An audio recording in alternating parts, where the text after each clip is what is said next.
ಓಂ ಆನೋ ಭದ್ರಾಃ ಕ್ರತವೋ ಯಂತು ವಿಶ್ವತೋ ದಬ್ಧಾಸೋ ಅಪರೀತಾಸ ಉದ್ಭಿದಾಃ ದೇವಾನೋ ಯಥಾ ಸದಮಿದ್ರದೆ ಅಸನ್ನ ಪ್ರಾಯುವೋ ರಕ್ಷಿತಾರೋ ದಿವೇ ದಿವೇ ತತ್ಪುರುಷಾಯ ವಿದ್ಮಹೇ ಸುವರ್ಣ ಪಕ್ಷಾಯ ಧೀಮಹಿ ತನ್ನೋ ಗರುಡಃ ಪ್ರಚೋದಯಾತ್. ಶ್ರೀ ಗುರುಭ್ಯೋ ನಮಃ. ಹರಿ ಓಂ. ಆತ್ಮೀಯ ಪ್ರಿಯ ಪ್ರೇಕ್ಷಕ ಮಿತ್ರರೇ, ನಿಮ್ಮೆಲ್ಲರ ಜೀವನ ಸುಖಕರ, ಸಮೃದ್ಧಿಕರ, ಲಾಭಕರವಾಗಿರಲಿ ಅಂತ ನನ್ನ ಆರಾಧ್ಯ ದೇವಿ ಹೊರನಾಡು ಅನ್ನಪೂರ್ಣೇಶ್ವರಿಯ ಪಾದಗಳಿಗೆ ನಮಸ್ಕರಿಸ್ತಾ, ಪ್ರಿಯ ಪ್ರೇಕ್ಷಕ ಮಿತ್ರರೇ, 2026 ವರ್ಷ ಭವಿಷ್ಯ ಅನ್ನುವಂಥದ್ದನ್ನು ನಾವು ಈ ವಿಡಿಯೋಲಿ ನೋಡೋಣ. ಜನವರಿ 1ನೇ ತಾರೀಕು ನಮಗೆಲ್ಲ ಆಂಗ್ಲ ವರ್ಷದ ಒಂದು ಹೊಸ ವರ್ಷ ಅಂತ ಹೇಳ್ತೀವಿ. ನಮಗಿರ್ತಕ್ಕಂಥದ್ದು ಯುಗಾದಿ ಹಬ್ಬ. ಆದರೂ ಸುಮಾರು ಜನ ವೀಕ್ಷಕರ ಒಂದು ಅದ್ಭುತವಾದಂಥ ವಿಚಾರಗಳನ್ನು ತಿಳ್ಕೋಬೇಕು, ನಾವು ಜನವರಿಯಿಂದನೇ ತಿಳಿಸ್ಕೊಡಿ ಅಂತ ಪ್ರೇರೇಪಿಸಿದ್ದಕ್ಕೆ ನಾನು ಈ ವಿಡಿಯೋವನ್ನು ಮಾಡ್ತಾ ಇದ್ದೀನಿ. ಜನವರಿ 1, 2026ರಿಂದ 31/12/2026ವರೆಗೂ ಒಂದು ವರ್ಷದ ವರ್ಷ ಭವಿಷ್ಯವನ್ನು ಈ ವಿಡಿಯೋಲಿ ಸಂಪೂರ್ಣವಾಗಿ ನಾವು ನೋಡೋಣ. ಪ್ರಮುಖವಾದಂಥ ವಿಚಾರಗಳ ಬಗ್ಗೆ ಮಾತಾಡೋಣ. ವಿದ್ಯೆ, ಉದ್ಯೋಗ, ವ್ಯಾಪಾರ, ಆರೋಗ್ಯ, ಹಣಕಾಸು, ವಿವಾಹ ಮತ್ತು ಸಂಬಂಧ, ಹಾಗೆ ಸಂತಾನ, 2026ರಲ್ಲಿ ಏನು ಯೋಗ ಮತ್ತು ಏನು ಪರಿಹಾರಗಳು, ಮತ್ತು ನಿಮ್ಮ ಅದೃಷ್ಟ ಸಂಖ್ಯೆ, ಬಣ್ಣ ಇತ್ಯಾದಿಗಳೆಲ್ಲದರ ಬಗ್ಗೆನೂ ನಾವು ಇದರಲ್ಲಿ ತಿಳ್ಕೊಳ್ಳೋಣ. ಪ್ರಮುಖವಾಗಿ 2026ರಲ್ಲಿ ದೊಡ್ಡ ಬದಲಾವಣೆ ಒಂದಾಗುತ್ತೆ, ಅದು ಗುರು ಬದಲಾವಣೆ. 2ನೇ ತಾರೀಕು ಜೂನ್ 2026 ಗುರು ಬಂದು ಮೇಷರಾಶಿಯವರಿಗೆ 4ನೇ ಮನೆಗೆ ಬರ್ತಾರೆ. ಅಲ್ಲಿವರೆಗೂ 3ನೇ ಮನೆಯಲ್ಲಿರ್ತಾರೆ. ಇದು ಗುರುಗೆ ಸಂಬಂಧಪಟ್ಟಂಥ ವಿಚಾರಗಳು. ಸಾಧಾರಣವಾಗಿ ಭವಿಷ್ಯಗಳನ್ನು ಯಾವ ರೀತಿಯಾಗಿ ನೋಡಬೇಕು ಅಂತಂದರೆ, ನಮ್ಮ ಮೂಲ ಜಾತಕವನ್ನು, ಗೋಚಾರವನ್ನು ಎರಡನ್ನೂ ಟ್ಯಾಲಿ ಮಾಡಿ ನೋಡಬೇಕು. ಗೋಚಾರದ ವಿಚಾರವಾಗಿ ನೋಡೋದಾದರೆ ರಾಹುಕೇತುಗಳ ಬದಲಾವಣೆ ಕೂಡ 2026 ಆಗುತ್ತೆ. ಆದರೆ ಡಿಸೆಂಬರ್ ತಿಂಗಳಲ್ಲಿ ಆಗೋದ್ರಿಂದ ಅದು ನಮಗೆ 2026 ಇನ್ನೇನು ಕಂಪ್ಲೀಟೇ ಆಗೋಗಿರುತ್ತೆ. 2027 ಭವಿಷ್ಯಕ್ಕೆ ಅದು ಉಪಯೋಗ ಆಗುತ್ತೆ. 2026ಕ್ಕೆ ನಮಗೆ ದೊಡ್ಡ ಬದಲಾವಣೆ ಅಂತಂದರೆ ಅದು ಬಂದು ವಿಶೇಷವಾಗಿ ಗುರು. ಇನ್ನು ಶನಿ ಬದಲಾವಣೆ ಅಂತೂ ಇಲ್ಲವೇ ಇಲ್ಲ. 2026ರಲ್ಲಿ ಶನಿ ನಿಮಗೆ 12ನೇ ಮನೆಯಲ್ಲೇ ಇರ್ತಾರೆ. ನಷ್ಟಸ್ಥಾನ, ವ್ಯಯಸ್ಥಾನ, ಅಯನ ಶಯನ ಭೋಗಸ್ಥಾನ, ವಿದೇಶಿ ಪ್ರಯಾಣ ಸ್ಥಾನ, ಈ ಥರದ ಸ್ಥಾನದಲ್ಲಿ ಶನಿ ಇರ್ತಾರೆ. ಹಾಗಾಗಿ ದೊಡ್ಡ ವ್ಯತ್ಯಾಸಗಳು ಇಲ್ಲ. ಮೊದಲಿಗೆ ನಾವು ವಿದ್ಯಾಭ್ಯಾಸದ ನೋಡೋಣ. ನೋಡಿ, ಎಜುಕೇಷನ್ ಅಂತ ಬಂದಾಗ ಮೇಷರಾಶಿಯವರಿಗೆ ಹೇಗಿರುತ್ತೆ? ವಿದ್ಯೆಗೆ ಅಧಿಪತಿಯಾದಂಥ ಬುಧ ವಿಶೇಷವಾದ ಬದಲಾವಣೆಗಳನ್ನು ಮಾಡ್ತಾ ಇರ್ತಾರೆ. 14 ದಿನದಿಂದ 28 ದಿನಗಳಿಗೆ ಒಮ್ಮೆ ಬುಧ ತನ್ನ ಸ್ಥಾನಗಳನ್ನು ಬದಲಾವಣೆ ಮಾಡ್ತಾ ಇರ್ತಾರೆ. ಆದರೆ ರಾಶಿಯಿಂದ 2ನೇ ಮನೆಯನ್ನು ಅಪ್ ಟು SSLC ಅಂತ ಕರಿತೀವಿ ನಾವು. 2026ರಲ್ಲಿ SSLC ಪರೀಕ್ಷೆ ಬರೆಯುವಂಥವರು, SSLC ಓದುವಂತಹ ವಿದ್ಯಾರ್ಥಿಗಳಿಗೆಲ್ಲ ಒಂದು ವಿಶೇಷವಾದಂಥ ಅಭಿವೃದ್ಧಿ. ಕಾರಣ ದ್ವಿತೀಯಾಧಿಪತಿ ಶುಕ್ರನಾದ್ದರಿಂದ ಸ್ವಲ್ಪ ಬಲ ಹೆಚ್ಚಾಗಿರುತ್ತೆ. ಇನ್ನು SSLC ಆದಮೇಲೆ ಅಪ್ ಟು ಸಿಂಗಲ್ ಡಿಗ್ರಿಗೆ 4ನೇ ಮನೆ ಚತುರ್ಥ ಭಾವ, ಆ ಚತುರ್ಥ ಭಾವದ ಅಧಿಪತಿ ಅಂತ ಚಂದ್ರ ಪ್ರತಿ 2.5 ದಿನಕ್ಕೆ ಒಮ್ಮೆ ಬದಲಾವಣೆ ಆಗ್ತಾ ಇರೋದ್ರಿಂದ ಫ್ಲಕ್ಚುವೇಷನ್ಸ್ ಇರುತ್ತೆ. ಸಾಧಾರಣವಾಗಿ ಸಕ್ಸಸ್ ಅನ್ನೋದು ಹೆಚ್ಚು ಕಾಣಬಹುದು ಮೇಷರಾಶಿಯವರು. ಯಾಕಂದರೆ ಚತುರ್ಥಾಧಿಪತಿ ಚಂದ್ರ ನಿಮ್ಮ ರಾಶಿಯಾಧಿಪತಿ ಕುಜನಿಗೆ ಬಹಳ ಮಿತ್ರ. ಇನ್ನು 5 ಮತ್ತು 9ನೇ ಮನೆ ಅಧಿಪತಿಗಳು. ಮೇಷರಾಶಿಗೆ 5ನೇ ಮನೆ ಅಧಿಪತಿ ಸೂರ್ಯ, 9ನೇ ಮನೆ ಅಧಿಪತಿ ಗುರು.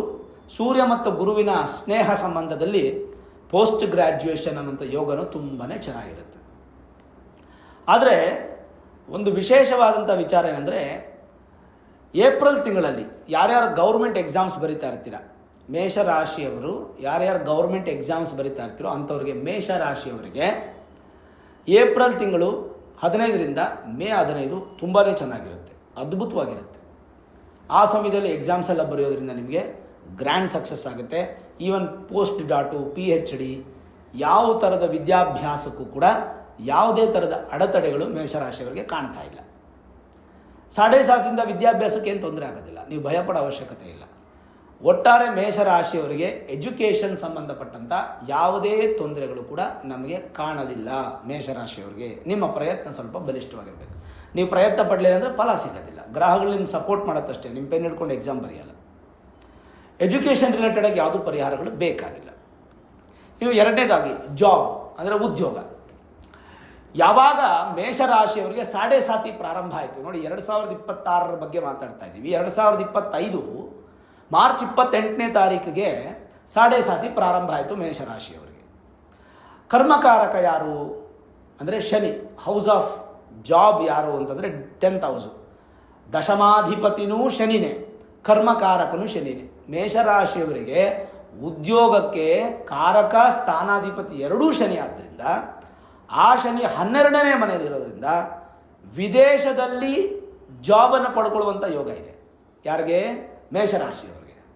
ಅಂದರೆ ನೀವು ಸ್ವದೇಶಕ್ಕಿಂತ ವಿದೇಶದಲ್ಲಿ ಒಂದು ಉದ್ಯೋಗದ ಅವಕಾಶಗಳು ನಿಮಗೆ ಹೆಚ್ಚಿನದು ಬರುತ್ತೆ. ನಿಮ್ಮ ಪ್ರಯತ್ನ ಬಲಿಷ್ಠವಾಗಿರಬೇಕು. ಜೊತೆಗೆ ನಿಮ್ಮ ಮೂಲ ಜಾತಕ ಸಪೋರ್ಟ್ ಮಾಡಬೇಕು. ನಿಮ್ಮ ಮೂಲ ಜಾತಕವನ್ನು ತಗೊಂಡು ನುರಿತ ಜ್ಯೋತಿಷ್ಯರನ್ನು ಭೇಟಿ ಮಾಡಿ ವೇದಿಕ್ ಅಸ್ಟ್ರಾಲಜಿ, ಹೈಯರ್ ಅಸ್ಟ್ರಾಲಜಿ ಪ್ರೆಡಿಕ್ಷನ್ಸನ್ನು ಮಾಡಿಸಿ ಇದೆಯಾ ಯೋಗ, ಯಾವಾಗ ಪ್ರಯತ್ನ ಪಡಬೇಕು, ಯಾವ ತಿಂಗಳಲ್ಲಿ ಪ್ರಯತ್ನ ಪಡಬೇಕು, ಏನಾದರೂ ಸರಳ ಪರಿಹಾರ ಮಾಡ್ಕೊಂಡು ಪ್ರಯತ್ನ ಪಡಬೇಕಾ ಅಂತ ಕೇಳ್ಕೊಂಡು ಪ್ರಯತ್ನ ಪಟ್ಟರೆ ಖಂಡಿತ ಮೇಷರಾಶಿಯವರಿಗೆ ವಿದೇಶಿ ಜಾಬ್ ಅನ್ನುವಂಥದ್ದು ಚೆನ್ನಾಗಿ ಸಿಗುತ್ತೆ. ಇನ್ನು ಸ್ವದೇಶದ ಜಾಬ್ ವಿಚಾರಕ್ಕೆ ಬಂದಾಗ ಶನಿ 12ನೇ ಮನೆಯಲ್ಲಿದ್ದರೆ ಸಾಡೆ ಸಾತಿ ಅಪ್ಲೈ ಆಗ್ತಾ ಇದೆ. ಯಾವ ಕಾರಣಕ್ಕೂ ಮೇಷರಾಶಿಯವರು ನೆಗ್ಲಿಜೆನ್ಸಿ ಮಾಡಬೇಡಿ. ಪ್ರತಿ ಶನಿವಾರನೂ ಶನೀಶ್ವರನ ದೇವಸ್ಥಾನಕ್ಕೆ ಹೋಗೋದು ಮರಿಬೇಡಿ. ಯಾಕಂದರೆ ಸಾಡೆ ಸಾತಿ ಅನ್ನೋದು ಪ್ರಾರಂಭ ಭಾಗದಲ್ಲಿ ಟೆಸ್ಟಿಂಗ್ ಟೈಮ್. ನಿಮ್ಮನ್ನು ಭಾಳಷ್ಟು ಟೆಸ್ಟ್ ಮಾಡ್ತಾನೆ ಭಗವಂತ. ಫಸ್ಟ್ 2.5 years ಸಾಡೆ ಸಾತಿ 7.5 ವರ್ಷದಲ್ಲಿ ನಿಮ್ಮನ್ನು ತುಂಬ ಟೆಸ್ಟ್ ಮಾಡ್ತಾನೆ. ಆ ಟೆಸ್ಟಿಂಗ್ ಟೈಮಲ್ಲಿ ನೀವು ಎಚ್ಚರಿಕೆಯಿಂದ ಇರಬೇಕು. ಆಸೆ ಪಡಬಾರ್ದು, ಮೋಸ ಹೋಗಬಾರ್ದು. ಯಾರಿಗೂ ಕೂಡ ನೀವು ತಲೆ ಬಾಗಿಸ್ಬಿಟ್ಟು ಪರಿಪೂರ್ಣವಾಗಿ ನಿಮ್ಮ ತಲೆನ ಕೊಟ್ಬಿಡಬಾರ್ದು. ಯಾರನ್ನೂ ಪರಿಪೂರ್ಣವಾಗಿ ನಂಬಬಾರ್ದು. ಹಾಗಾಗಿ ನಿಮ್ಮ ಸ್ವದೇಶದ ಜಾಬ್ ಏನಿದೆ ಆ ಜಾಬ್ನ ಉಳಿಸ್ಕೊಳ್ಳಿ, ಗಟ್ಟಿ ಮಾಡಿಕೊಳ್ಳಿ. 2026ರಲ್ಲಿ ಮೇಷರಾಶಿಯವರು ಜಾಬ್ ಚೇಂಜ್ ಮಾಡೋಕ್ಕೆ ಹೋಗಬೇಡಿ. ಯಾವ ಕಾರಣಕ್ಕೂ ಚೇಂಜ್ ಮಾಡೋದು ಬೇಡ. ಜಾಬ್ ಇದೆಯಲ್ಲ ಅಂತ ಸಂತೋಷ ಪಟ್ಕೊಂಡು ಇರೋ ಜಾಬನ್ನು ಉಳಿಸ್ಕೊಳ್ಳಿ. ಅದು ಭಾಳ ಮುಖ್ಯ. ಇರೋ ಜಾಬನ್ನು ಉಳಿಸ್ಕೊಂಡು ಏನೇ ತೊಂದರೆ ಆಗದೆ ಇದ್ದಂಗೆ ಕಾಂಪ್ರಮೈಸ್ ಆ್ಯಂಡ್ ಅಡ್ಜಸ್ಟ್ ಮಾಡಿಕೊಂಡು ಲೀಡ್ ಮಾಡ್ಕೊಂಡಿದ್ರೆ ಸಾಕು. ಇಲ್ಲ ನಾನು ಜಾಬ್ ಬಿಟ್ಟುಬಿಡ್ತೀನಿ, ನನಗೆ ಈಗೋ ಜಾಸ್ತಿ, ನಾನು ಹೊಸ ಜಾಬ್ ಸಿಗುತ್ತೆ, ನನಗೆ ಅರ್ಹತೆ ಇದೆ, ನಾನು ಜಾಬ್ ಹುಡುಕ್ತೀನಿ ಅಂದರೆ ಖಂಡಿತ ನೀವು ತಪ್ಪು ಕೆಲಸ ಮಾಡ್ತೀರಾ. ಯಾಕಂದರೆ ಮೇಷರಾಶಿಯವರಿಗೆ ಸಾಡೆ ಸಾತಿಯ ಪ್ರಾರಂಭ ಭಾಗ ನಿಮ್ಮನ್ನು ಟೆಸ್ಟ್ ಮಾಡ್ತಾನೆ ಭಗವಂತ. ಅದಕ್ಕೆ ನಿಮ್ಮ ಜಾತಕದಲ್ಲಿ ಶನಿ ಬಲಿಷ್ಠವಾಗಿದ್ದರೆ ಮಾತ್ರ ನೀವು ಜಾಬ್ ಚೇಂಜ್ ಮಾಡ್ಬೋದು. ಅದು ಬೇರೆ ವಿಚಾರ, ಅದನ್ನು ನೀವು ಜಾತಕ ತೋರಿಸ್ಕೋಬೇಕು. ಗೋಚಾರದ ರೀತ್ಯ ಅಂತೂ ಖಂಡಿತ ಜಾಬ್ ಚೇಂಜ್ ಮಾಡೋಕ್ಕೆ ಹೋಗಬೇಡಿ. ಇನ್ ಕೇಸ್ ಜಾಬನ್ನು ಬಿಟ್ಟರೆ ಇನ್ಸೆಕ್ಯೂರ್ ಆಗ್ತೀರಾ, ಜಾಬ್ ನಿಮಗೆ ಸಿಗಲ್ಲ, ಸಿಕ್ಕಿದ್ರು ಸ್ಯಾಟಿಸ್ಫ್ಯಾಕ್ಷನ್ ಆಗಲ್ಲ. 1 ಲಕ್ಷ ಸಂಬಳ ತೊಗೊತಾ ಇದ್ದೀರಿ, ನೀವು 50,000ಕ್ಕೂ ಕೂಡ ನೀವು ಕಾಂಪ್ರಮೈಸ್ ಆಗಿ ಹೊಸ ಜಾಬ್ಗೆ ಹೋಗ್ಬೇಕಾಗತ್ತೆ ಹೊರತು 1,10,000 ಆಗಲ್ಲ. ಹಾಗಾಗಿ ಮೇಷರಾಶಿಯವರು ಜಾಬ್ ಬಗ್ಗೆ ಎಚ್ಚರ ಇರಲಿ. ಪರಿಹಾರ ಅಂತ ಏನೋ ಬೇಕಾಗಿಲ್ಲ. ಇರೋ ಜಾಬ್ನ ಕಂಟಿನ್ಯೂ ಮಾಡ್ಕೊಂಡ್ರೆ ಸಾಕು. ಆದಷ್ಟು ಮಾತನ್ನು ಕಡಿಮೆ ಮಾಡಿಕೊಂಡು ನಿಮ್ಮ ಜಾಬಲ್ಲಿ ಕಂಟಿನ್ಯೂ ಮಾಡಿ. ಜಾಬ್ ಚೇಂಜ್ ಮಾಡಲೇಬೇಕಂದ್ರೆ ನಿಮ್ಮ ಜಾತಕ ತೋರಿಸ್ಕೊಳ್ಳಿ. ಇನ್ಮಿತಿ ಯಾವುದೂ ಪರಿಹಾರಗಳು ಬೇಕಾಗಿಲ್ಲ. ಇನ್ನು ಬಿಸ್ನೆಸ್ಗೆ ಅಂತ ಬಂದಾಗ ವ್ಯಾಪಾರ ಹೇಗಿರುತ್ತೆ ಮೇಷರಾಶಿಯವರಿಗೆ ನೋಡಿ. ವ್ಯಾಪಾರಕಾರಕ ಬುಧನಾದರೆ ವ್ಯಾಪಾರ ಸ್ಥಾನಾಧಿಪತಿ 7th ಹೌಸ್, ಪಾರ್ಟ್ನರ್ಶಿಪ್ ಬಿಸ್ನೆಸ್ ಅಂತ ಹೇಳ್ತೀವಿ ನಾವು. ನಿಮಗೆ ಸಪ್ತಮಾಧಿಪತಿ ಆಗಿರ್ತಕ್ಕಂಥ ಶುಕ್ರನ ಬದಲಾವಣೆ, ಬುಧನ ಬದಲಾವಣೆ ಪ್ರತಿ ತಿಂಗಳು ನಡೀತಾ ಇರೋದ್ರಿಂದ ನಡೀತಾ ಇರುತ್ತೆ. ಪ್ರತಿ ತಿಂಗಳು ಬುಧ ಮತ್ತು ಶುಕ್ರನ ಬದಲಾವಣೆ ನಡೀತಾ ಇರುತ್ತೆ. ಹಾಗಾಗಿ ಫ್ಲಕ್ಚುಯೇಷನ್ಸ್ ಜಾಸ್ತಿ ಇರುತ್ತೆ. ಬಟ್ ಸ್ವಾಭಾವಿಕವಾಗಿ ಮೇಷರಾಶಿಗೆ ಅಧಿಪತಿ ಅಂತ ಕುಜನಿಗೆ ಬುಧ ಸಮಬಲ, ಈ ಕಡೆ ಶತ್ರು ಅಲ್ಲ ಮಿತ್ರ ಅಲ್ಲ, ಸಮಬಲ ಆಗ್ತಾನೆ. 2026ರಲ್ಲಿ ಹೊಸದಾಗಿ ವ್ಯಾಪಾರ ಶುರು ಮಾಡೋಂಥವ್ರಿಗೆ ತುಂಬ ಉತ್ತಮವಾದಂಥ ಫಲ ಇದೆ, ತುಂಬ ಚೆನ್ನಾಗಿದೆ. ಆದರೆ ನಿಮ್ಮ ಜಾತಕಕ್ಕೆ ನೀವು ಯಾವ ವ್ಯಾಪಾರ ಮಾಡಬೇಕು ಅಂತ ತಿಳ್ಕೊಳ್ಳಿ. ಎಲ್ಲರಿಗೂ ಕಬ್ಬಿಣ ಸೆಟ್ ಆಗಲ್ಲ, ಎಲ್ಲರಿಗೂ ಫುಡ್ ಸೆಟ್ ಆಗಲ್ಲ, ಎಲ್ಲರಿಗೂ ಬಟ್ಟೆ ಸೆಟ್ ಆಗಲ್ಲ, ಎಲ್ಲರಿಗೂ ವೆಹಿಕಲ್ ಸೆಟ್ ಆಗಲ್ಲ, ಎಲ್ಲರಿಗೂ ಹಣ್ಣು ತರಕಾರಿ ಸೆಟ್ ಆಗಲ್ಲ. ಒಬ್ಬೊಬ್ಬರಿಗೆ ಒಂದೊಂದು ನಕ್ಷತ್ರಕ್ಕೆ, ಒಂದೊಂದು ಲಗ್ನಕ್ಕೆ, ಒಂದೊಂದು ಗ್ರಹ ಸ್ಥಿತಿಗಳ ಬಲಕ್ಕೆ ಒಂದೊಂದು ವ್ಯಾಪಾರವನ್ನು ಹೇಳುತ್ತೆ. ಹಾಗೆ ನಿಮ್ಮ ಜಾತಕದಲ್ಲಿ ಯಾವ ವ್ಯಾಪಾರ ಮಾಡಿದ್ರೆ ನಿಮಗೆ ಸಕ್ಸಸ್ ಇದೆಯೋ ಅದನ್ನು ತಿಳ್ಕೊಂಡು ವ್ಯಾಪಾರವನ್ನು ಮಾಡ್ಬೋದು. ಹೊಸ ವ್ಯಾಪಾರಕ್ಕೆ ಮೇಷರಾಶಿಯವರಿಗೆ ಯಾವುದೇ ಅಡೆತಡೆ ಇಲ್ಲ.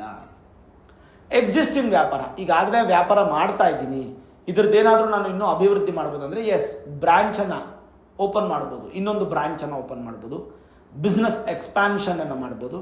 ಅದು ತುಂಬಾ ಪ್ಲಸ್ ಪಾಯಿಂಟ್ ಆಗುತ್ತೆ, ತುಂಬ ಅನುಕೂಲವಾಗಿರುತ್ತೆ, ಸಿಕ್ಕಾಪಟ್ಟೆ ಸೌಂಡ್ ಮಾಡುತ್ತೆ, ಪಾಸಿಟಿವ್ ಎನರ್ಜಿ ಕೂಡ ಕ್ರಿಯೇಟ್ ಆಗುತ್ತೆ. ಹಾಗಾಗಿ ವ್ಯಾಪಾರದಲ್ಲಿ ಕಷ್ಟ ಇಲ್ಲ, ನಷ್ಟ ಇಲ್ಲ, ಇರೋ ವ್ಯಾಪಾರದಲ್ಲೂ ಅಭಿವೃದ್ಧಿ ಆಗುತ್ತೆ. ಹೊಸ ವ್ಯಾಪಾರ ಮಾಡಬೇಕಂದ್ರೂ ಕೂಡ ನಿಮಗೆ ಸಕ್ಸಸ್ ಆಗುತ್ತೆ. ಆದರೆ ಯಾವ ವ್ಯಾಪಾರ ಮಾಡಬೇಕು ಅನ್ನೋಂಥದ್ದನ್ನು ತಿಳ್ಕೊಂಡು ಜಾತಕದ ಅನುಸಾರವಾಗಿ ವ್ಯಾಪಾರ ಮಾಡಿ. ಪಾರ್ಟ್ನರ್ಶಿಪ್ ಏನಾದರೂ ಮಾಡಬೇಕು ಅಂತಂದರೆ ನಿಮ್ಮ ಪಾರ್ಟ್ನರ್ ಜಾತಕ ಹಾಗೂ ನಿಮ್ಮ ಜಾತಕ ಎರಡನ್ನೂ ಕ್ಲಬ್ ಮಾಡಿ ಅನಾಲಿಸಿಸ್ ಮಾಡಿ ಅದಾದಮೇಲೆ ಡಿಸಿಷನ್ ತೊಗೊಂಡ್ರೆ ಖಂಡಿತ ವ್ಯಾಪಾರದಲ್ಲಿ ಅಭಿವೃದ್ಧಿ. ಮೇಷರಾಶಿಯವರಿಗೆ 2026ರಲ್ಲಿ ವ್ಯಾಪಾರದಲ್ಲಿ ಯಾವುದೇ ತೊಂದರೆ ಇಲ್ಲ. ಇನ್ನು ಆರೋಗ್ಯದ ವಿಚಾರಕ್ಕೆ ಬಂದಾಗ ನೋಡಿ, ಆರೋಗ್ಯಕಾರಕ ಸೂರ್ಯ ಸ್ಥಾನಾಧಿಪತಿ 6ನೇ ಮನೆ ಅಧಿಪತಿ.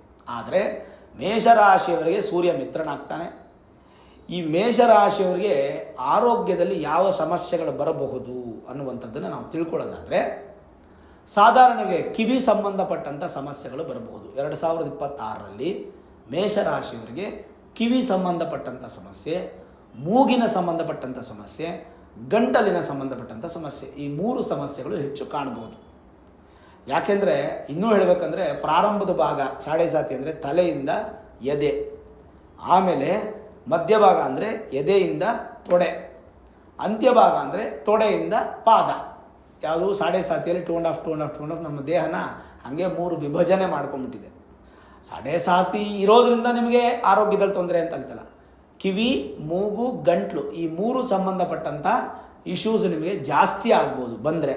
ಈಗ ಜ್ವರ ಬರುತ್ತೆ, ಕಾಲು ನೋವು ಬರುತ್ತೆ, ಮಂಡಿ ನೋವು ಬರುತ್ತೆ, ಸೊಂಟ ನೋವು ಬರುತ್ತೆ, ಇದೆಲ್ಲ ಓಕೆ. ಹೊಟ್ಟೆ ನೋವು ಬರುತ್ತೆ, ಇದೆಲ್ಲ ಓಕೆ, ಬರುತ್ತೆ ಹೋಗುತ್ತೆ, ಆಯಿತಾ. ಆದರೆ ಸರ್ಜರಿ ಅಥವಾ ದೊಡ್ಡ ಪ್ರಮಾಣದ ನೋವು ಅಥವಾ ಸಮಸ್ಯೆ ಈ ಥರ ಬರಬೇಕು ಅನ್ನೋದಾದರೆ ಕಿವಿ, ಮೂಗು ಮತ್ತು ಗಂಟಲಿನ ಸಮಸ್ಯೆಗಳು ಬರಬಹುದು. ಹಾಗಾಗಿ ಆರೋಗ್ಯದ ವಿಚಾರವಾಗಿ ಸ್ವಲ್ಪ ಎಚ್ಚೆತ್ಕೊಳ್ಳೋದು ಭಾಳ ಒಳ್ಳೆಯದು. ಸಾಧ್ಯವಾದಷ್ಟು ಮಾಸ್ಕ್ ಹಾಕ್ಕೊಂಡು ಓಡಾಡಿ, ಧೂಳು ಜಾಸ್ತಿ ಸೇವಿಸಬೇಡಿ. 2 ವೀಲರ್ ಓಡಿಸ್ಬೇಕಾದ್ರೆ ಕಂಪಲ್ಸರಿ ಫುಲ್ ಹೆಲ್ಮೆಟ್ನ ಹಾಕ್ಕೊಂಡು ನಿಮ್ಮ ತಲೆನ ರಕ್ಷಣೆ ಮಾಡಿಕೊಳ್ಳಿ. ಹೆಚ್ಚು ಇಯರ್ಫೋನ್ಸ್ನ ಹೆಡ್ಫೋನ್ಸ್ನ ಯೂಸ್ ಮಾಡಬೇಡಿ, ಕಿವಿ ತೊಂದರೆ ಆಗುತ್ತೆ. ಕಿವಿ ಕ್ಲೀನ್ ಮಾಡಬೇಕಾದ್ರೆ ನೀವು ಯೂಸ್ ಮಾಡುವಂಥ ವಸ್ತುನು ಕೂಡ ಜಾಗ್ರತೆಯಿಂದ ಉಪಯೋಗಿಸಿ. ಆಮೇಲೆ ಏನೇನೋ ತಿಂದು ಗಂಟ್ಲನ್ನು ಹಾಳು ಮಾಡ್ಕೋಬೇಡಿ, ಥೈರಾಯ್ಡ್ ಇಶ್ಯೂಸ್ ಮಾಡ್ಕೋಬೇಡಿ. ನಾನಿದು ಕೇವಲ ಗಂಡು ಮಕ್ಕಳಿಗೆ ಮಾತ್ರ ಹೇಳ್ತಾ ಇದ್ದೀನಿಲ್ಲ, ಇದು ಬಂದು ಗಂಡು ಹೆಣ್ಣಿಗೆ ಇಬ್ಬರಿಗೂ ಅನ್ವಯ ಆಗುವಂಥದ್ದೇ ರಾಶಿ ಭವಿಷ್ಯ. ಇದೆಲ್ಲ ಸ್ವಲ್ಪ ಆರೋಗ್ಯ ನೋಡಿಕೊಂಡು ಯಾವುದು ಕೂಡ ಎಕ್ಸ್ಟ್ರೀಮ್ ಲೆವೆಲ್ಗೆ ಹೋಗದೆ ಇದ್ದಂಗೆ ಬ್ಯಾಲೆನ್ಸ್ ಮಾಡ್ಕೊಳ್ಳೋದು ಭಾಳ ಒಳ್ಳೆಯದು. ಆರೋಗ್ಯದ ವಿಚಾರಕ್ಕೆ ಏನಪ್ಪ ಪರಿಹಾರ ಅಂತಂದರೆ, ವಿಶೇಷವಾಗಿ ತಲಕಾಡು ವೈದ್ಯನಾಥೇಶ್ವರ ದೇವಸ್ಥಾನ ಅನ್ನುವಂಥದ್ದು ಇದೆ. ಈಗ ಅದೇನೋ ಮೈಸೂರು ಪಕ್ಕದಲ್ಲಿದೆ, ಬೆಂಗಳೂರವ್ರಿಗೆ, ಹಾಸನವ್ರಿಗೆ, ಮೈಸೂರವ್ರಿಗೆ, ತುಮಕೂರವ್ರಿಗೆ ಹತ್ರ ಆಗುತ್ತೆ. ಎಲ್ಲೋ ಬೀದರಲ್ಲಿದ್ದೀವಿ, ಎಲ್ಲೋ ಗುಲ್ಬರ್ಗದಲ್ಲಿದ್ದೀವಿ, ನಾವು ಹೆಂಗೂರುಗಳೇ ಬರೋದು, ಎಲ್ಲೋ ನಾವು ಕರ್ನಾಟಕ ಕೊನೆಯ ಬಾರ್ಡ್ರಲ್ಲಿದ್ದೀವಿ, ನಾವು ಬರೋದು ಕಷ್ಟ ಆಗುತ್ತೆ. ಖಂಡಿತ ಕಷ್ಟ ಆಗಲ್ಲ. ವರ್ಷದಲ್ಲಿ 1-2 ದಿನ ಬನ್ನಿ, ಮೈಸೂರನ್ನ ನೋಡಿ, ಚಾಮುಂಡೇಶ್ವರಿ ಅಮ್ಮನವ್ರನ್ನ ಶಕ್ತಿಪೀಠನ ದರ್ಶನ ಮಾಡಿ, ಪ್ಯಾಲೇಸನ್ನು ನೋಡಿ, ಮೈಸೂರು ಸೊಬಗನ್ನು ನೋಡಿ, ಹಾಗೆ ವೈದ್ಯನಾಥೇಶ್ವರನ ದರ್ಶನ ಮಾಡ್ಕೊಂಡು ಹೋಗಿ ನಿಮ್ಮ ಆರೋಗ್ಯಕ್ಕೋಸ್ಕರ. ಪ್ರತಿಯೊಬ್ಬ ಮೇಷರಾಶಿಯವರು ವೈದ್ಯನಾಥೇಶ್ವರನ ದರ್ಶನ ಮಾಡಬೇಕು. 2026ರಲ್ಲಿ ನಿಮ್ಗೆ ಯಾವಾಗ ಅನುಕೂಲ ಆಗುತ್ತೋ ಅವಾಗ ದರ್ಶನ ಮಾಡಿ, ತನ್ಮೂಲಕ ನಿಮಗೆ ಆರೋಗ್ಯ ಅಭಿವೃದ್ಧಿ ಆಗುತ್ತೆ. ಇದಕ್ಕೆ ಯಾವುದೂ ಪರಿಹಾರಗಳು ಬೇಕಾಗಿಲ್ಲ, ಇದೊಂದೇ ದರ್ಶನ ಸಾಕು. ಇನ್ನು ಹಣಕಾಸಿನ ವ್ಯವಹಾರ ಹೇಗಿರುತ್ತೆ? ಹಣಕಾಸಿನ ವಿಚಾರದಲ್ಲಿ ಏನೇನು ಪಾಸಿಟಿವ್ ಇರುತ್ತೆ, ನೆಗೆಟಿವ್ ಇರುತ್ತೆ. ಮೇಷರಾಶಿಯವರಿಗೆ 2026 ಸಾಧಾರಣ, ಮಧ್ಯಮ, ಸ್ವಲ್ಪ ಉತ್ತಮ ಅನ್ನುವಂಥದ್ದನ್ನು ನಾವು ಕ್ಯಾಟಗರಿಯಲ್ಲಿ ಕ್ಯಾಲ್ಕುಲೇಟ್ ಮಾಡ್ತೀವಿ. ಹೇಗೆ ಅಂತಂದರೆ, ನಿಮ್ಮ ಮೇಷರಾಶಿಯವರಿಗೆ ಮೇ ಕೊನೆಯವರೆಗೂ ಅಂದರೆ ಮೇ ತಿಂಗಳು ಮುಗಿಯೋವರೆಗೂ ನಿಮಗೆ ಸಾಧಾರಣ ಫಿನಾನ್ಷಿಯಲ್ ಫಲ, ಅಂದರೆ ಈಗ ಹೆಂಗೆ ನಡೀತಾ ಇದೆಯೋ ಹಂಗೆ ನಡ್ಕೊಂಡು ಹೋಗುತ್ತೆ, ಏನು ದೊಡ್ಡ ವ್ಯತ್ಯಾಸ ಇಲ್ಲ. ಮೇ ತಿಂಗಳಿಂದ ಸೆಪ್ಟೆಂಬರ್ ತಿಂಗಳವರೆಗೂ ಅದ್ಭುತ, ಸ್ವಲ್ಪ ಉತ್ತಮ ಅಂದರೆ ನಿಮ್ಗೆ ಸೂಪರೇ, ಏನು ತೊಂದರೆ ಏನಿಲ್ಲ. ಮೇ ತಿಂಗಳವರೆಗೂ ಸಾಧಾರಣವಾಗಿ ಈಗ ಹೆಂಗೆ ನಡ್ಕೊಂಡು ಹೋಗ್ತಾ ಇದೆ 2025ರಲ್ಲಿ ಹಂಗೆ ಹೋಗ್ತಾ ಇರುತ್ತೆ. ಮೇ ಆದಮೇಲೆ ಜೂನಿಂದ ಒಂದು ಸೆಪ್ಟೆಂಬರ್ವರೆಗೂ ಒಂದು 4 ತಿಂಗಳು ತುಂಬಾ ಚೆನ್ನಾಗಿರುತ್ತೆ. ಈ ಟೈಮಲ್ಲಿ ನೀವು ಪ್ಲ್ಯಾನಿಂಗ್ ಮಾಡ್ಬೋದು. ಫಿನಾನ್ಷಿಯಲ್ ಆಗಿ ನೀವು ಕ್ರೈಸಸನ್ನು ದೂರ ಮಾಡಿಕೊಂಡು, ಸಾಲ ಬಾಧೆಗಳನ್ನು ಕಡಿಮೆ ಮಾಡಿಕೊಂಡು, ಯಾರ್ಯಾರಿಗೆ ಏನೇನು ಕೊಡಬೇಕು ಕೊಟ್ಕೊಂಡು, ಮತ್ತೆ ಏನಾದರೂ ಉಳಿಸೋದಿದ್ರೆ ಉಳಿಸಿ ಎತ್ತಿಟ್ಟು ಎಲ್ಲ ಪ್ಲ್ಯಾನ್ ಮಾಡ್ಬೋದು. ಈ 4 ತಿಂಗಳು ನಿಮ್ಗೆ ತುಂಬ ಚೆನ್ನಾಗಿರುತ್ತೆ. ಅದಾದಮೇಲೆ ಅಕ್ಟೋಬರ್, ನವಂಬರ್, ಡಿಸೆಂಬರ್ ಈ 3 ತಿಂಗಳು ಕೂಡ ಮಧ್ಯಮವಾಗಿರುತ್ತೆ. ಅಂದರೆ ಈ ಕಡೆ ಏಳು ಇಲ್ಲ ಬೀಳು ಇಲ್ಲ, ಮಧ್ಯಮವಾಗಿರುತ್ತೆ. ಹಣಕಾಸಿನ ವ್ಯವಹಾರ, ಹಣಕಾಸಿನ ವಿಚಾರದಲ್ಲಿ ಯಾವುದೇ ನೆಗೆಟಿವಿಟಿ ಅನ್ನುವಂಥದ್ದು ಹೆಚ್ಚು ಕಾಣ್ತಾ ಇಲ್ಲ. ಫಸ್ಟ್ 5 ಮಂತ್ಸ್ ಮಾತ್ರ ಸ್ವಲ್ಪ ನೀವು ಬ್ಯಾಲೆನ್ಸ್ ಮಾಡಬೇಕು, ಹೆಚ್ಚು ಖರ್ಚು ಮಾಡಬೇಡಿ. ಆಮೇಲೆ ಮಾಡಿರೋ ಸಾಲಗಳು ಇತ್ಯಾದಿಗಳ ತೀರಿಸ್ಬಿಡಿ. ಅದಾದಮೇಲೆ ನೀವು ಸಾಲ ಮಾಡೋದಕ್ಕೆ ಬಿಡೋದಿಲ್ಲ. 3 ತಿಂಗಳು ತುಂಬ ಚೆನ್ನಾಗಿರುತ್ತೆ, ಅಂದರೆ ಮಧ್ಯಮ ಫಲ ಇರುತ್ತೆ. ಸಾಲನೂ ಮಾಡಲ್ಲ, ಸಾಲನೂ ಕೊಡಲ್ಲ, ಆ ಥರದ ಒಂದು ಸಂಪಾದನೆ ಆಗುತ್ತೆ. ಹಣಕಾಸಿನ ವಿಚಾರದಲ್ಲಿ ದೊಡ್ಡ ಪ್ರಮಾಣದ ಸಮಸ್ಯೆಗಳು 2026ರಲ್ಲಿ ಮೇಷರಾಶಿಯವರಿಗೆ ಇಲ್ಲ. ಇನ್ನು ವಿವಾಹ ಮತ್ತು ಸಂಬಂಧ ಹೇಗಿರುತ್ತೆ? ಮೇಷರಾಶಿಯವರಿಗೆ 2026ರಲ್ಲಿ ವಿವಾಹದ ಅನುಕೂಲ ಅತ್ಯಂತ ಅಮೋಘವಾಗಿದೆ, ಅದ್ಭುತವಾಗಿದೆ. ಸಾಡೆ ಸಾತಿ ಇದೆ ಅಂತ ಭಯಪಡೋ ಅವಶ್ಯಕತೆ ಇಲ್ಲ. ತಿಳ್ಕೊಳ್ಳಿ, ನಿಮಗೆ ಲಾಭಸ್ಥಾನ ಯಾರು ಅಂತಂದರೆ ಶನಿನೇ. ನಿಮಗೆ ಕರ್ಮಸ್ಥಾನ ಯಾರು ಅಂದರೆ ಶನಿನೇ. ಆ ಶನಿ ನಿಮ್ಗೆ 12ನೇ ಮನೇಲಿದ್ದು ನಿಮಗೆ ಸಮಸ್ಯೆನ ಉಂಟು ಮಾಡ್ಬೋದು, ಸಾಡೆ ಸಾತಿ ಆಗ್ತಿದೆ ಅಂತ ನೀವು ಭಯ ಪಡ್ಬೋದು. ಆದರೆ ಭಯಪಡೋ ಅವಶ್ಯಕತೆ ಇಲ್ಲ. ಮೇಷರಾಶಿಯವರಿಗೆ ವಿವಾಹದ ವಿಚಾರದಲ್ಲಿ 2026ರಲ್ಲಿ ಯಾವುದೇ ತೊಂದರೆ ಇಲ್ಲ. ಶೀಘ್ರವಾಗಿ ನಿಮಗೆ ಹುಡುಗ ಸೆಟ್ ಆಗಿಬಿಡುತ್ತೆ ಅಥವಾ ಹುಡುಗಿ ಸೆಟ್ ಆಗಿಬಿಡುತ್ತೆ, ದಂಪತಿಗಳಾಗ್ಬಿಡ್ತೀರ, ವಿವಾಹ ಆಗ್ಬಿಡುತ್ತೆ, ಏನು ಸಮಸ್ಯೆಗಳು ಆಗಲ್ಲ. ಮದುವೆಗೆ ಅಂತ ಸಂಬಂಧಪಟ್ಟಂಥ ಜನ್ಮದೋಷಗಳೇನಾದರೂ ಇದ್ದರೆ ನಿಮ್ಮ ಜಾತಕದಲ್ಲಿ, ವಿವಾಹಕಾರಕ ಶುಕ್ರ ಸ್ಥಾನಾಧಿಪತಿ, 7th ಹೌಸ್ ಲಾರ್ಡು, ಕುಜದೋಷ, ಸರ್ಪದೋಷ, 2 ಮದುವೆ ದೋಷ, ಸಂತಾನಕಾರಕ ಸ್ಥಾನಾಧಿಪತಿ ಇತ್ಯಾದಿ ದೋಷಗಳಿದ್ದರೆ ಅದನ್ನು ಮಾತ್ರ ನೀವು ಜಾತಕ ತೋರಿಸ್ಕೊಂಡು, ಯಾಕೆಂದರೆ ಗೋಚಾರದಲ್ಲಿ ವಿವಾಹಕ್ಕೆ ಯೋಗ ಇದೆ, ಆದರೆ ನಿಮ್ಮ ಜನ್ಮ ಜಾತಕದಲ್ಲಿ ದೋಷ ಇದ್ದರೆ ಈ ಯೋಗ ಹೊಟ್ಟೋಗ್ಬಿಡುತ್ತೆ, ಮತ್ತು ಆಗೋದಿಲ್ಲ. ಅದಕ್ಕೆ ವಿವಾಹ ಸಂಬಂಧಪಟ್ಟಂಥ ವಿಚಾರವಾಗಿ ನಿಮ್ಮ ಮೂಲ ಜಾತಕವನ್ನು ನುರಿತ ಜ್ಯೋತಿಷ್ಯರಿಗೆ ತೋರಿಸ್ಕೊಂಡು ಏನಾದರೂ ಪರಿಹಾರಗಳಿದ್ದರೆ ಖಂಡಿತವಾಗಲೂ ಪರಿಹಾರ ಮಾಡಿಕೊಂಡು ತದನಂತರ ನೀವು ಪ್ಲ್ಯಾನ್ ಮಾಡೋದು ಭಾಳ ಉತ್ತಮ. ಇನ್ನು ಸಂಬಂಧದ ವಿಚಾರಕ್ಕೆ ಬಂದಾಗ ಸತಿಪತಿಯರ ಮಧ್ಯೆ ಉತ್ತಮವಾದ ಸಂಬಂಧ ಇರುತ್ತೆ. ಮನೆ, ತಂದೆ, ತಾಯಿ, ಅಣ್ಣ, ತಮ್ಮಂದರು ಇತ್ಯಾದಿಗಳೆಲ್ಲರಿಗೂ ಕೂಡ ಮೇಷರಾಶಿಯ ಒಂದು ಸಂಬಂಧ ತುಂಬ ಚೆನ್ನಾಗಿರುತ್ತೆ, ತೀಕ್ಷ್ಣವಾಗಿರುತ್ತೆ, ಭಾಳ ಅಮೋಘ ಮತ್ತು ಅದ್ಭುತವಾಗಿರುತ್ತೆ. ಯಾವುದೂ ಚಿಂತೆ ಮಾಡೋ ಅವಶ್ಯಕತೆ ಇಲ್ಲ, ಧೈರ್ಯವಾಗಿ ಇರ್ಬೋದು, ಪಾಸಿಟಿವ್ ಅಂತ ಹೇಳ್ಬೋದು. ವಿವಾಹ ಮತ್ತು ಸಂಬಂಧ ಚೆನ್ನಾಗಿರುತ್ತೆ.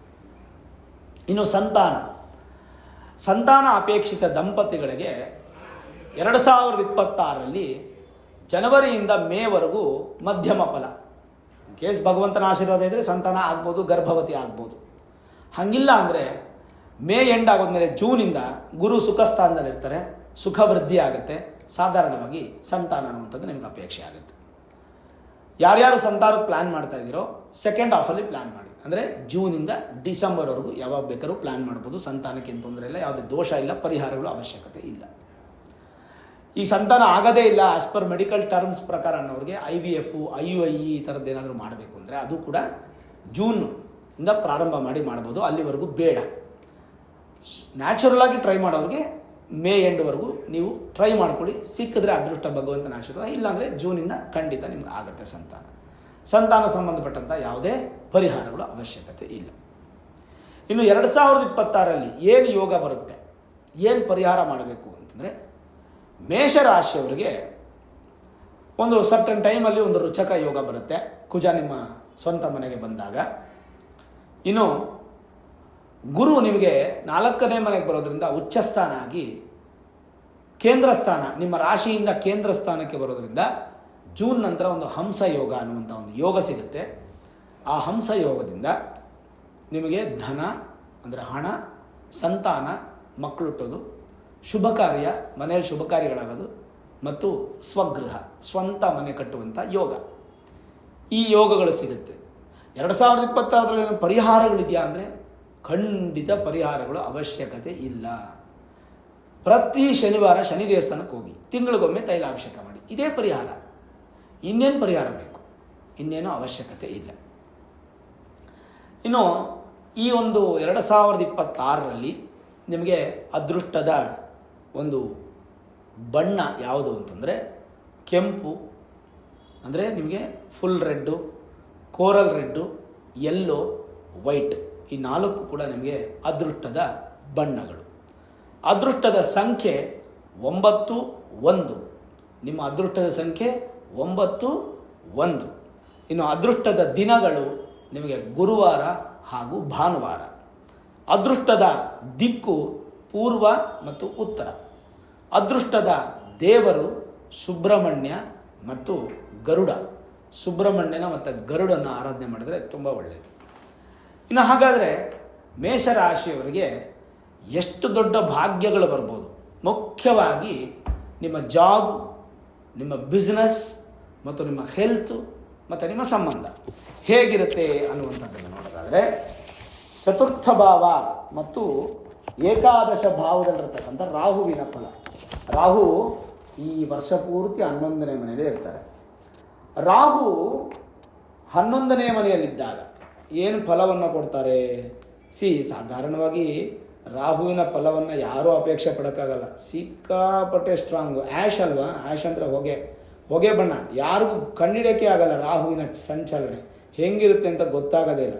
ಅಂಥ ರಾಹುವಿನ ಬದಲಾವಣೆ ಯಾವ್ಯಾವ ಥರ ಫಲ ಕೊಡ್ಬೋದು, ಎಷ್ಟೆಷ್ಟು ವಿಶೇಷವಾದಂಥ ಫಲ ಕೊಡ್ಬೋದು. ಹಾಗೆ ಕೇತು 5ನೇ ಮನೆಯಲ್ಲಿ ಅವ್ರು ಯಾವ ಥರ ಫಲ ಕೊಡ್ಬೋದು?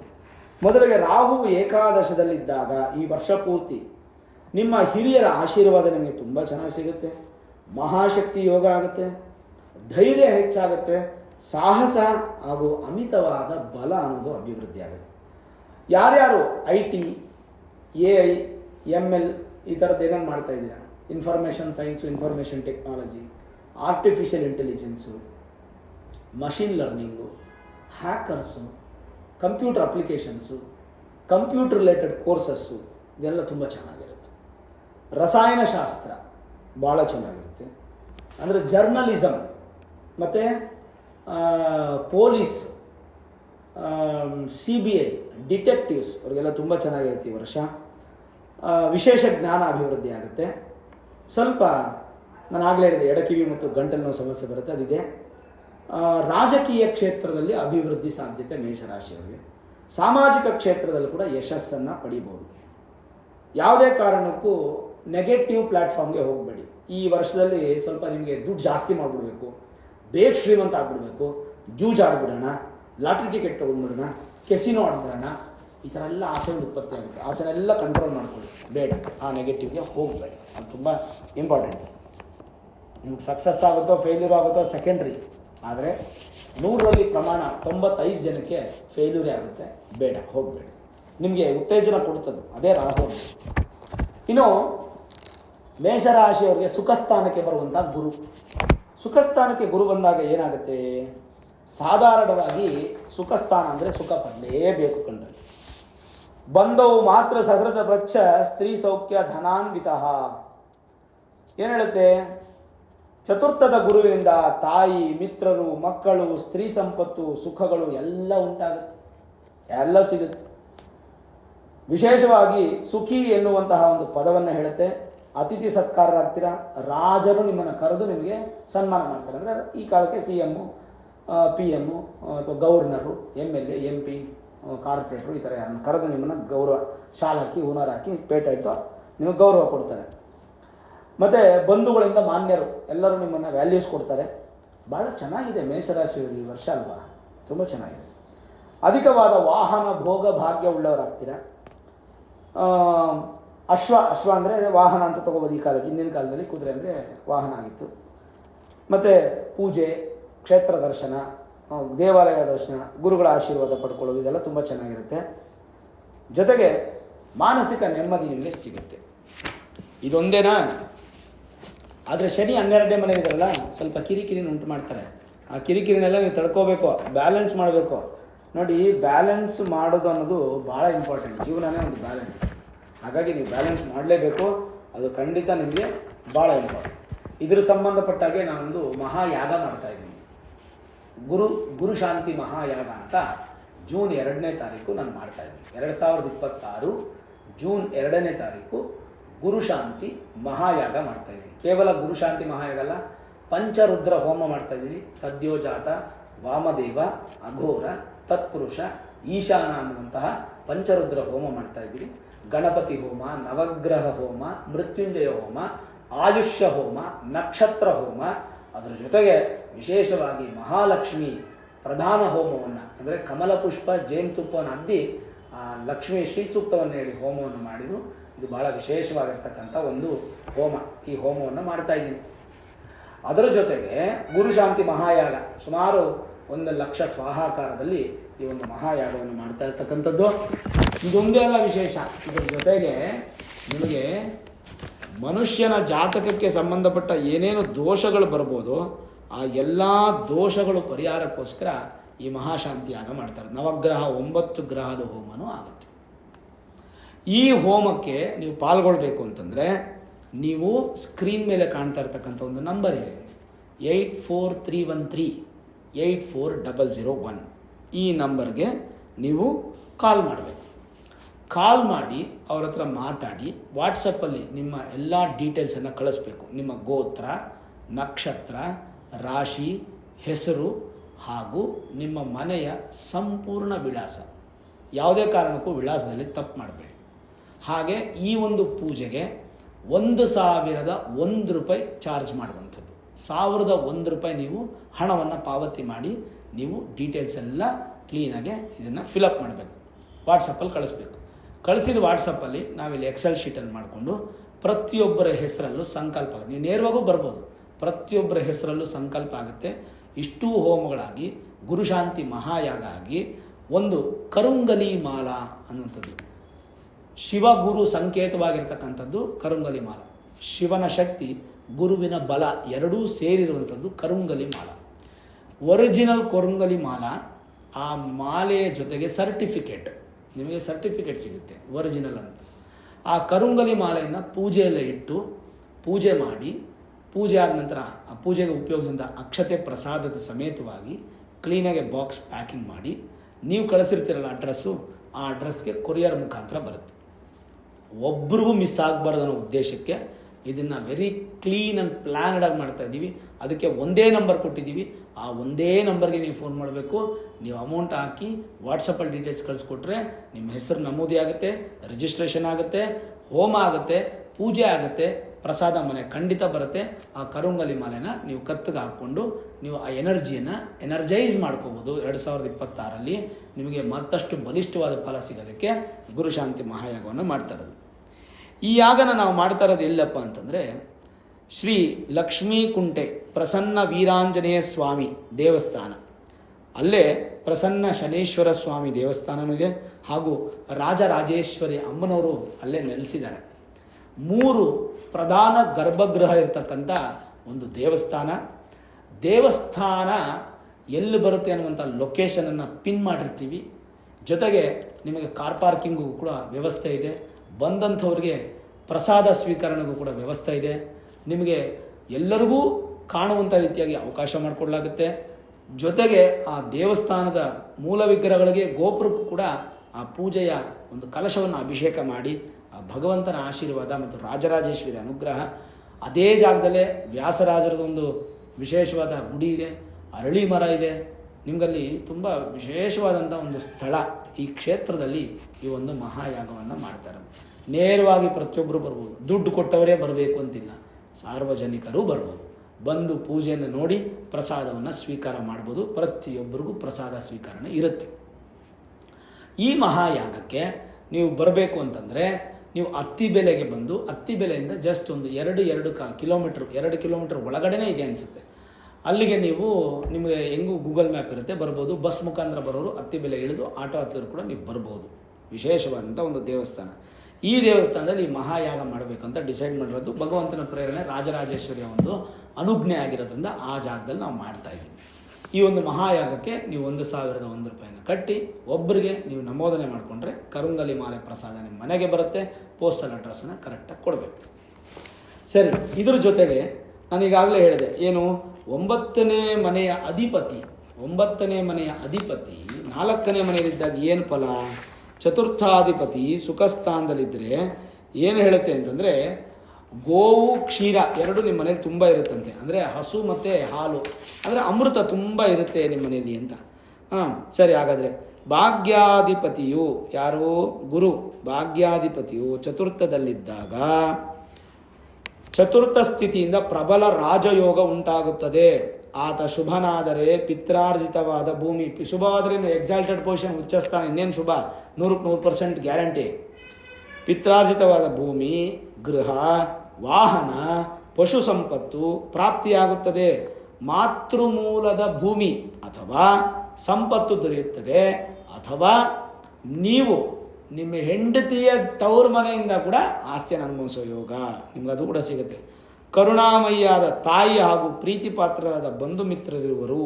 ಅಂದರೆ ತಾಯಿ ಆಶೀರ್ವಾದ ತುಂಬ ಚೆನ್ನಾಗಿ ಸಿಗುತ್ತೆ. ಬಂಧು ಮಿತ್ರರು ತುಂಬ ಒಳ್ಳೆ ಸಪೋರ್ಟ್ ಮಾಡ್ತಾರೆ. ವಿದ್ಯೆಯಿಂದ ಯಶಸ್ಸನ್ನು ಗಳಿಸ್ತೀರಾ. ನೀರು, ನಿಮಗೆ ನೀರಿನ ವ್ಯಾಪಾರ, ನೀರಿನಿಂದ ನಿಮಗೆ ಅನುಕೂಲ. ಸುಗಂಧ ದ್ರವ್ಯದ ವ್ಯಾಪಾರ, ಹೈನುಗಾರಿಕೆ, ಕ್ಯಾಟಲ್ ಫಾರ್ಮ್, ಕುರಿ, ಕೋಳಿ, ಹಸು ಈ ಥರ ಮೇಯಿಸುವಂಥದ್ದು, ಫಿಶ್ ಫಾರ್ಮ್ ಮಾಡುವಂಥದ್ದು, ಧನಾಗಮ ಉಂಟಾಗುತ್ತದೆ. ಹೃದಯವಂತರಾಗ್ತೀರಾ, ಭಾಳ ಹೃದಯವಂತರಾಗ್ತೀರಾ. ಎಷ್ಟು ಕೋಪ ಇದ್ರೂ ಕೂಡ ನೀವು ತುಂಬ ಸಾತ್ವಿಕ ಶೀಲವಂತರಾಗ್ತೀರಾ. ವಿಶೇಷವಾಗಿ ಏನಪ್ಪ ಅಂದರೆ ನಿಮಗೆ ಕಠೋರವಾಗಿರ್ತಕ್ಕಂಥ ಕಷ್ಟಗಳು ಬಂದರೂ ಕೂಡ ಈ ಗುರು ನಿಮ್ಮನ್ನು ಕಾಪಾಡಬರ್ತಾನೆ. ಅದಕ್ಕೆ ಬೇಕಾದಂಥದ್ದು ಈ ಗುರು ಶಾಂತಿ ಮಹಾಯಾಗ. ಅದಕ್ಕೆ ನೀವು ಪಾಲ್ಗೊಳ್ಬೇಕು. ಮತ್ತು ಇನ್ನೊಂದು ವಿಷಯ ಏನಪ್ಪ ಅಂತಂದರೆ, ಯಾವುದೇ ಕಾರಣಕ್ಕೂ ನೆಗ್ಲಿಜೆನ್ಸಿ ಮಾಡಬೇಡಿ. ಯಾಕೆಂದರೆ ನಿಮಗೆ ಸಾಡೆ ಸಾತಿ ನಡೀತಾ ಇದೆ. ಇದು ತುಂಬಾ ಇಂಪಾರ್ಟೆಂಟ್. ಮೇಷರಾಶಿಯವರು ನೆಗ್ಲಿಜೆನ್ಸಿ ಮಾಡಬೇಡಿ. Even there is a surgery, ನಿಮಗೆ ಆಪ್ರೇಷನ್ಸ್ ಆಗುವಂಥ ಚಾನ್ಸಸ್ ಇರುತ್ತೆ. ಇದಕ್ಕೋಸ್ಕರ ನೀವೇನು ಮಾಡಿ, ಜನವರಿಯಿಂದ ಮೇವರೆಗೂ ನೀವು ಗುರುಗಳ ದೇವಸ್ಥಾನಕ್ಕೆ ಹೋಗಿ ಬರ್ತಾಯಿರಿ. ಮಂತ್ರಾಲಯ, ರಾಘವೇಂದ್ರ ಅಂದರೆ ಮಂತ್ರಾಲಯಕ್ಕೆ ಅಲ್ಲ, ನೀವು ಇರೋ ಜಾಗದಲ್ಲಿ ಎಲ್ಲಾದರೂ ರಾಘವೇಂದ್ರ ಮಠ ಇದ್ದರೂ ಹೋಗ್ಬೋದು, ಸಾಯಿಬಾಬಾ ಹೋಗ್ಬೋದು, ದಕ್ಷಿಣಾಮೂರ್ತಿ ಹೋಗ್ಬೋದು, ದತ್ತಾತ್ರೇಯರು ಹೋಗ್ಬೋದು. ಹೀಗೆ ದರ್ಶನ ಮಾಡ್ತಾರೆ. ಜೂನ್ 2ನೇ ತಾರೀಕು ಮಹಾಯಾಗ ಮಾಡಿಬಿಡ್ತೀವಿ. ಜೂನ್ 2ನೇ ತಾರೀಕು ಮಹಾಯಾಗ ನಾವು ಮಾಡಿಬಿಟ್ವಿ ಅಂತಂದರೆ ಅಲ್ಲಿಗೆ ಇನ್ನೇನು ಭಯಪಡೋ ಅವಶ್ಯಕತೆ ಇಲ್ಲ.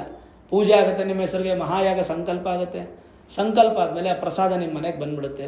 ಪ್ರಸಾದ ಆಗಿ ಆ ಮಾಲೆ ನಿಮ್ಮ ಮನೆಗೆ ಬಂದಮೇಲೆ ಅದನ್ನು ದೇವ್ರ ಮೇಲೆ ಇಟ್ಟು ಪೂಜೆ ಮಾಡಿಬಿಟ್ಟು ನೀವು ಕತ್ತಿಗೆ ಹಾಕ್ಕೊಂಡ್ರೆ, ಇನ್ನು ಶಿವಗುರು ಆಶೀರ್ವಾದ ನಿಮಗೆ ಸಿಕ್ಕಿದ ಮೇಲೆ ಇನ್ನೇನು ಬೇಕಿದೆ? ಇನ್ನೇನು ಬೇಕಿಲ್ಲ. ಯಾವುದೇ ಥರದ ಭಯಪಡೋ ಅವಶ್ಯಕತೆ ಇಲ್ಲ. ಏನೂ ಕೂಡ ಸಮಸ್ಯೆ ಆಗುವಂಥ ಸಾಧ್ಯತೆಗಳು ಯಾವುದೂ ಕಾಣ್ತಾ ಇಲ್ಲ. ಹಾಗಾಗಿ ವೀಕ್ಷಕರೇ, 2026ರಲ್ಲಿ ನಿಮಗೆ ಗುರುಶಾಂತಿ ಮಹಾಯಾಗ ಭಾಳ ಮುಖ್ಯ ಆಗುತ್ತೆ. ನಮ್ಮಲ್ಲೇ ಮಾಡಿಸಿ ಅಂತ ನಾನು ನಿಮಗೆ ಒತ್ತಾಯ ಮಾಡ್ತಾ ಇಲ್ಲ, ಬಲವಂತ ಮಾಡ್ತಾ ಇಲ್ಲ. ನಮ್ಮಲ್ಲಾದರೆ ನಮ್ಮಲ್ಲಿ ಮಾಡಿಸಿ, ಅಥವಾ ನಿಮ್ಮ ಊರು ಸುತ್ತಮುತ್ತ ನಿಮ್ಮ ಗ್ರಾಮದಲ್ಲಿ ನೀವಿರುವಂಥ ಜಾಗದಲ್ಲಿ ಎಲ್ಲಾದರೂ ಗುರುಶಾಂತಿ ಮಹಾಯಾಗ ಮಾಡ್ತಾಯಿದ್ರೆ ಖಂಡಿತ ಅದಕ್ಕೆ ನೀವು ಪಾಲ್ಗೊಳ್ಬೇಕು. ನಮ್ಮಲ್ಲೇ ಅಂತಲ್ಲ, ಎಲ್ಲಾದರೂ ಆಗಲಿ ಪಾಲ್ಗೊಳ್ಬೇಕು. ಇದು 100%. ಜೊತೆಗೆ ಹೆಲ್ತ್ ವಿಚಾರವಾಗಿ, ಜಾಬ್ ವಿಚಾರವಾಗಿ ನೀವು ಖಂಡಿತ ನಿಮ್ಮ ಮೂಲ ಜಾತಕವನ್ನು ಒಮ್ಮೆ ನುರಿತ ಜ್ಯೋತಿಷ್ಯರಿಗೆ ತೋರಿಸ್ಕೊಂಡು ವೇದಿಕ್ ಅಸ್ಟ್ರಾಲಜಿ, ಹೈಯರ್ ಅಸ್ಟ್ರಾಲಜಿ ಪ್ರಿಡಿಕ್ಷನ್ಸನ್ನು ಮಾಡಿ ಬೇಕಾದ ಸುಲಭ ಪರಿಹಾರಗಳನ್ನು ಮಾಡಿಕೊಳ್ಳಿ. ಖಂಡಿತ ಭಗವಂತನ ಆಶೀರ್ವಾದ ನಿಮಗೆ ಉತ್ತಮವಾದಂಥ ಅಭಿವೃದ್ಧಿ ಮತ್ತು ಫಲ ಅನ್ನುವಂಥದ್ದು ಸಿಕ್ಕೇ ಸಿಗುತ್ತೆ. ನೋಡಿದ್ರಲ್ಲ ವೀಕ್ಷಕರೇ, 2026ರ ವರ್ಷ ಭವಿಷ್ಯ ಎಲ್ಲರಿಗೂ ಕೂಡ 2026 ವರ್ಷದ ಒಂದು ಒಳ್ಳೆಯ ಕಾಮನೆಗಳು ಅಭಿವೃದ್ಧಿ ಆಗಲಿ, ನಿಮ್ಮ ಮನಸ್ಸೆಲ್ಲರ ಆಸೆಗಳು ಪರಿಪೂರ್ಣ ಆಗಲಿ, ನಿಮಗೆಲ್ಲ ಶುಭವಾಗಲಿ ಅಂತ ಪ್ರತಿನಿತ್ಯ ನಾನು ಪೂಜೆ ಮಾಡುವಂಥ ನನ್ನ ಆರಾಧ್ಯ ದೇವಿ ಹೊರನಾಡು ಅನ್ನಪೂರ್ಣೇಶ್ವರಿಯ ಆಶೀರ್ವಾದ ಮತ್ತೊಮ್ಮೆ ಸಿಗಲಿ ನಿಮಗೆ ಅಂತ ಪ್ರಾರ್ಥನೆ ಮಾಡ್ತಾ, ಒಳ್ಳೆಯದಾಗಲಿ. ಸರ್ವೇ ಜನಾಃ ಸುಖಿನೋ ಭವಂತು, ಸಮಸ್ತ ಸನ್ಮಂಗಳಾನಿ ಭವಂತು.